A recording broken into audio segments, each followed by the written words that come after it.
Esto de aquí, banda, es una obra de arte y creo que todos deberíamos de estar hablando no solo de Amanecer en la cosecha, sino en general de la saga Los Juegos del Hambre, porque sí siento que esta saga está encaminándose a volverse un clásico moderno de la literatura.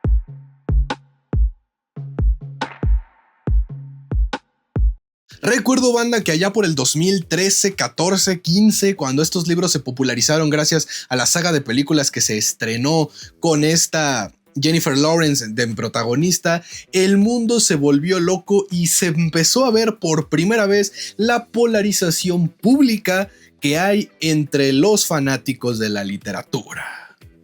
Y es que yo sé perfectamente, y lo dijimos en el podcast que tengo con mis mejores amigas, que Harry Potter fue el allanador del terreno para que se empezaran a popularizar las sagas literarias juveniles.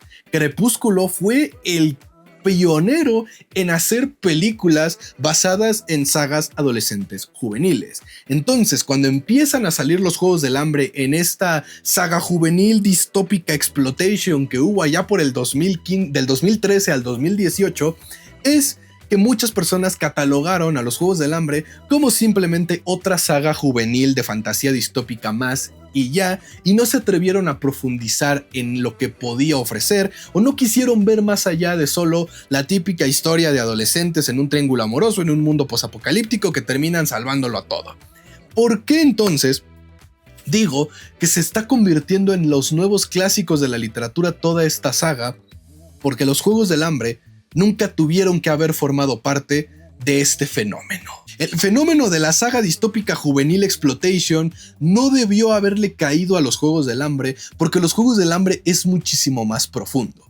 Y lo sé porque yo no estoy velado por el hype adolescente.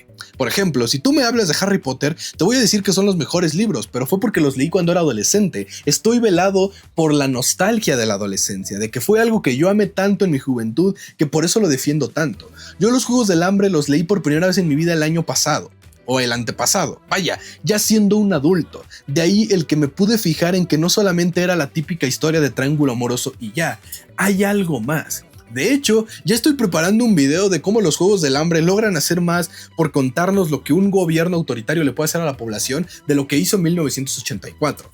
A ese nivel. Pero lo que quiero decir es que los Juegos del Hambre son más profundos en ese sentido, planteando dilemas filosóficos y morales con respecto a la gobernatura, a las dictaduras, a los gobiernos y a la actitud de las personas ante la adversidad y ante el sometimiento. Va muchísimo más allá a solo una historia de una morra que es muy buena lanzando flechas y que termina ganándole a todos y eso salva al mundo. Y culpo verdaderamente a Hollywood y al enfoque juvenil distópico exploitation que le dieron a las películas del por qué la gente se fue con esta idea errónea de que era una literatura superficial en la que no se podía profundizar más allá y que siga cargando el estigma de que es literatura juvenil.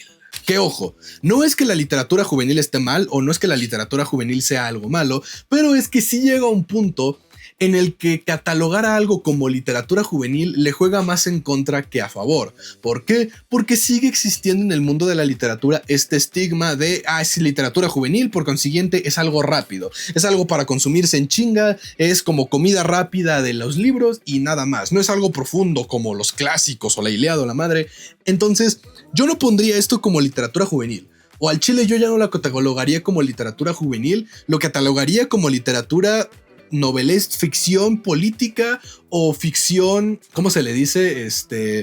Ficción es épica o ficción o fantasía épica o fantasía política o fantasía oscura, por decirlo de esta manera. No porque tenga temas de demonios y de posesiones y de sexo y violaciones y vísceras y sangre y su puta madre, sino porque trata temas profundos, trata temas reflexivos y plantea dilemas filosóficos bien cabrones en el medio de una trama pues de acción. No quiero usar esta palabra porque es de doble filo, pero genérica, y por genérica me refiero a que es sencillo imaginarla, o sea, pero yo lo he dicho en videos anteriores, es muchísimo mejor una historia que toma algo típico y lo sabe explotar con cosas profundas a agarrar algo pedante e impretencioso que al final le quitas todas esas capas aburridas y terminas teniendo nada. O sea, yo prefiero que me den algo simple, como puede ser la historia de un mundo distópico en donde el gobierno obliga a sus ciudadanos a luchar entre ellos, que dentro tenga dilemas filosóficos y morales profundos, a que me den una pinche historia de hueva en cómo el mundo te controla y te leen la mente y te roban tu inteligencia y güey, no deberías de ver tele porque eso te hace pendejo. O sea, ¿me entienden, no? Entonces, en definitiva, Los Juegos del Hambre es una historia muchísimo más profunda, y de los 5 libros que van, incluido este de aquí, creo que este ha sido el más adulto de los 5. Porque es el que ha tratado temas más profundos con respecto a ese tema del por qué las personas que están sometidas se dejan someter. Porque a lo largo de la historia hemos aprendido que si los gobernantes son superados 10-1 a sus gobernados, los gobernados no hacen algo al respecto por bajarlos del poder. ¿Qué es lo que mantiene a una sociedad sometida? El dolor, el miedo, la preocupación, la tristeza. Hay una frase en la película de Rápido y Furioso 5, que yo creo que aquí a los mamadores ya les terminé de volar la cabeza, que el villano dice: cuando tú gobiernas o cuando tú sometes a un pueblo con violencia, tarde o temprano van a pelear porque no tienen nada que perder. En cambio, si tú le das migajas al pueblo, el pueblo se va a acostumbrar a las migajas y va a temer perder las migajas. Pero ¿qué pasa cuando sometes a un pueblo con violencia y con migajas? ¿Por qué rumbo van a decidir irse? ¿Por ya no tengo nada que perder porque me están sometiendo con violencia, o me están sometiendo con violencia pero no quiero perder mis migajas? Ese es el dilema moral, filosófico y político que presenta Amanecer en la Cosecha. Una sociedad que intentó rebelarse contra la opresión terminó perdiendo y ahora es sometida con violencia, obligando a los descendientes de esa rebelión a entregar a sus hijos y a sus niños a que se maten, mientras los obligan a ver cómo se matan, a cambio de seguir perteneciendo a este gobierno que es Panem y a seguir recibiendo las pocas migajas de cosas que les dan. Y entonces se plantea la pregunta, literalmente un personaje del libro se la plantea al protagonista: ¿por qué lo resisten? ¿Por qué no hacen algo? ¿Por qué sigue funcionando este pinche sistema que evidentemente está mal? Y a lo largo de toda la novela, esta pregunta se te va haciendo presente y tú vas diciendo: es que ¿qué está pasando? ¿Qué papeles están jugando aquí? Y se plantean muchos dilemas. El dilema de la necesidad humana, del instinto primario humano de querer sobrevivir, de querer autoprotegerse. El dilema de enfrentarse a situaciones en donde la gente de hocico para afuera dice: ah, no, yo haría esto y protegería a otros. Pero cuando se enfrentan a ello dicen: no, ¿saben qué? Veo por mí mismo. El dilema de cuando un sistema está tan bien estructurado que logra funcionar, es difícil destruirlo. No es nada más decir: nos levantamos en armas, los matamos a todos y ya, porque hay niveles en los sistemas. No es nada más: mato la cabeza y en chinga el sistema se destruye. No, es entender que un sistema funciona aunque quites la cabeza, aunque quites los pies, que se va a mantener. De cierta manera, las arenas en los Juegos del Hambre, y más en este libro, forman una alegoría de ese sistema, de que algunas personas creen: es que si matamos al presidente Snow, que es el más malo de los malos, ganamos el control.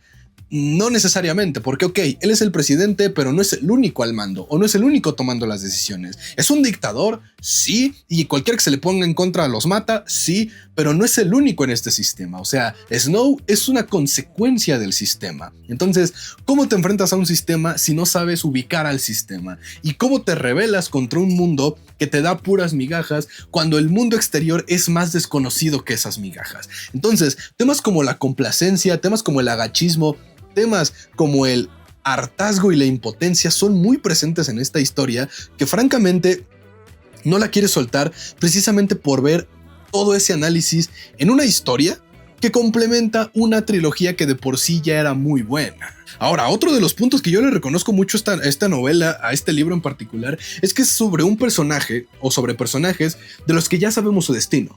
Ya sabemos qué les va a pasar. Es más, tú compras este libro ya sabiendo el final. Ya sabes quién va a ganar estos Juegos del Hambre porque te los cuentan en el segundo libro de la trilogía. Así que como que tú digas: uy, me van a dar un chingo de spoilers o un chingo de cosas que no quiero enterarme. Pues no, porque ya lo sabemos. Pero el hecho de complementar sus historias expanden el universo. Y yo siempre lo he dicho que a veces es mejor, más que darle continuidad a un universo, es terminar de explorar lo que ya estableciste. De ahí el por qué yo soy muchísimo más fan a veces de las precuelas que de las secuelas. Porque no es lo mismo continuar una historia que ya está terminada, como lo fue los Juegos del Hambre, que por ejemplo sacaran los Juegos del Hambre 4, los hijos de Katniss, ¿no? Y vemos este universo en su nuevo capítulo, a que me sigan sacando historias de personajes del mundo anterior al final de los Juegos del Hambre, que es con la historia de Katniss, sino de todas estas personas que se fueron habituando a este sistema y que fueron cayendo y sometiéndose a lo que el Capitolio les decía. Y funciona para todos los universos de fantasía. Para mí es mejor que me exploren el universo ya establecido antes de querer hacerme una continuación con algo nuevo. De ahí el por qué para mí este libro es muchísimo mejor y más valioso que si hubieran hecho una continuación de la historia de Katniss y sus hijos, la mera neta. Ahora, ¿eso quiere decir que esta madre de aquí no tiene errores, es perfecta y ya se va a llevar el premio Nobel de Literatura? No. Definitivamente no. Primero que nada, no voy a mencionar algo como error aquí, porque es completamente personal mío, es completamente algo de mí, de mi idiosincrasia, pero francamente sí me dolió un poco que volviéramos a la narrativa en primera persona, y tengo una razón específica del por qué. Los libros de Katniss o los libros de los Juegos del Hambre, la trilogía original, tenía sentido que estuvieran en primera persona porque estaban contados de la perspectiva de Katniss. Entonces, era hasta incluso poético, si quieren verlo de una manera romántica, que los libros que hablaran de Katniss fueran en tercera persona y que se concentraran solo en su perspectiva, porque Katniss fue la última víctima del enorme sistema que fue Panem y que fue los Juegos del Hambre. Entonces, tiene sentido que solo veamos su perspectiva. Cuando nos presenta Susan Collins, Balada de pájaros, cantores y serpientes, hace una revolución en la forma en la que cuenta la historia, porque Balada de pájaros, cantores y serpientes está contada en tercera persona. Y cuando tú cuentas una historia en tercera persona, tienes la posibilidad de incluir la perspectiva de varios personajes. No solo la del protagonista, que es quien cuenta la historia, como ocurre en primera persona, sino la de otros personajes. Y eso aumenta la atmósfera y te permite ver mismos acontecimientos que están ocurriendo en diferentes lugares, pero al mismo tiempo que complementan la historia. Y para mí me parecía más brillante, o tenía yo esta idea, de que tenía todo el sentido del mundo de que los libros que no tenían que ver con Katniss fueran en tercera persona para que abarcaran la perspectiva de más personajes y viéramos una mejor estructuración y ampliación de este mundo. El de Balada de pájaros, cantores y serpientes tiene la perspectiva de los Snow, de la gente del Capitolio y de la gente del Distrito 12. Personajes particulares de cada uno de estos lugares, pero son tres perspectivas diferentes. Yo esperaba que este de Amanecer en la cosecha tuviera a personajes que tuvieran que ver con la rebelión que se nos ve en los libros de los Juegos del Hambre, pero nos presentaran sus perspectivas, la de Plutarch, la de Beatty y la de Haymitch. Tres perspectivas que nos pudieran haber dado los que estaban fuera del Capitolio, dentro del Capitolio y trabajando para el Capitolio. Eran tres perspectivas interesantes. Pero no, volvemos a la primera persona, por lo que ahora solamente tenemos la perspectiva de Haymitch y ya. Y personalmente para mí eso hizo que el libro recurriera a algo que yo sí lo considero un error, que es sobreexplotación de cameos y Deus Ex Machina. O por lo menos guionazos, tal vez no Deus Ex Machina, pero sí guionazos. Particularmente yo encontré dos guionazos que ocurren casi al final, y uno de ellos sí me arruinó completamente el sentimiento que debió haberme generado la escena, que es el del final. El otro pues es un típico guionazo de película de acción, así que lo puedo dejar pasar, pero con los cameos excesivos, es que sí siento que incluyeron casi a todos los personajes que tuvieron algo relevante que ver en los últimos dos libros de los Juegos del Hambre. O sea, casi incluyeron a todos. Hasta pinches Katniss y Pita aparecen en el puto libro. Con eso les digo todo. O sea, nostálgicamente hablando, para los fanáticos de la saga fue algo bien chingón, porque es como de, no más, este personaje. Pero para alguien como yo, que no tiene ese factor nostalgia, porque yo no consumí esta historia en la adolescencia, fue una sobreexplotación de cameos que chance pudo haber sido aprovechada más, no tanto para presentar nuevos personajes, sino para terminar de explotar bien a los que tenían que haberse llevado el protagonismo de la historia, que son Haymitch y Plutarch, la mera verdad, y también el presidente Snow. Pero fuera de ahí, esos creo que son los únicos dos errores que le encontré a la novela, un error personal mío que es más una opinión, así que Balada de pájaros, cantores y serpientes se ha convertido en mi cuarto libro favorito de la saga de los juegos. Sí, mi cuarto libro favorito de la saga de los Juegos del Hambre, quedando en primer lugar Balada de pájaros, cantores y serpientes, en segundo lugar En llamas, en tercer lugar Los Juegos del Hambre, en cuarto este de Amanecer en la cosecha y dejando en quinto a Sin Sajo, por lo que A este bonito libro le voy a poner 4 libritos y medio de 5, una absoluta recomendación, y si no han tenido chance de leerlo, hagan todo lo posible por conseguirlo porque sí vale la pena. En mi Instagram, banda, que está apareciendo aquí abajito, hay una serie de historias destacadas, que es donde pongo yo los links de libros en donde los pueden conseguir, y ahí ya puse el link del libro de los Juegos del Hambre, así que si no me siguen en Instagram, pues pueden irse a mi Instagram a seguirme para que no se pierdan de recomendaciones de libros y de esas historias destacadas con los links para que los puedan adquirir. Ya sin nada más que agregar, banda, eso vendría siendo todo en el video del día de hoy. Espero les haya gustado y les haya entretenido. Como no tengo nada más que agregar, me despido, esperando que se cuiden mucho y que la fuerza los acompañe. Adiós.